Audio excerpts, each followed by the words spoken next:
your view on disability? On what? On disability. Disability. I think the city has been trying very hard to accommodate. Michelle would probably, how do you find everybody with? Oh, it's coming a long way. Like, I'll tell you, when I was a little kid, I was born with cerebral palsy, and my mom and I have parents that are well ahead of in inclusion.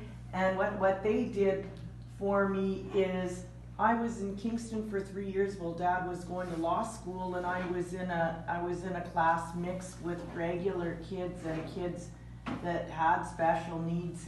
And then when I had to go back to Thunder Bay, it was a little bit harder because the attitudes weren't nice when I went to another school. And so my mom had me go to the Catholic system, and then I went to St. Andrews eventually, and they were well ahead of their time in inclusion and stuff, and had me go.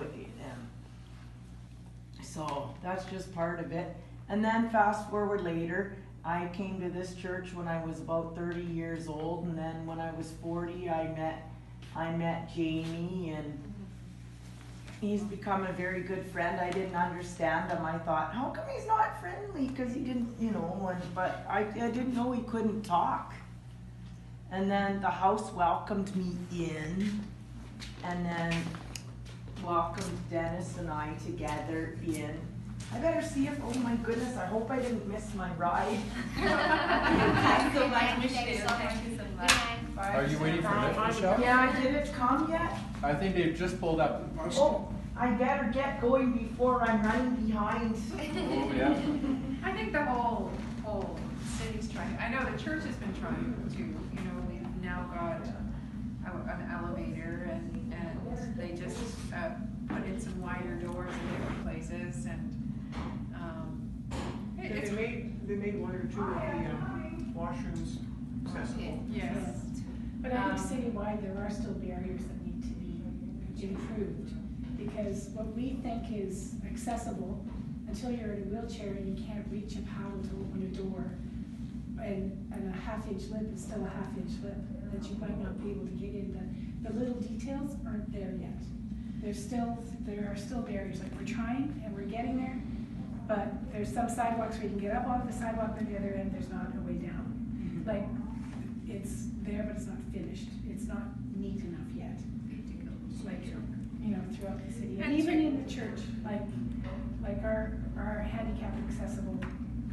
You can't open the door, have somebody open the door for you. There's no automatic door opener. There's one at the elevator door. But not to get into the bathroom. No. And from this room is the only thing on this level, pretty much. So for Jamie, if he were to want to go from here to upstairs, he would have to go outside to the elevator. But there's other, like my mother-in-law has a walker. And so my son sings in the Paramount Theaters. Well, she can't go watch him because there's the stairs, because it's an old building. So what do you do with the old buildings? Do you put money into it? Can you put a lift in there? There's all of these. So it's hard. So next question is, do you think people with disabilities are being given adequate opportunities to be fully included in the society? I think the opportunities are there if they're creative. Like, I think if they want to take part and have the energy and the will to make things work for them, then I think it can work. But you have to educate people. Not everybody knows what you need. So they have to be willing to educate people as to what their needs are so that they can participate too, I think. I think it's all an education process. People just don't know.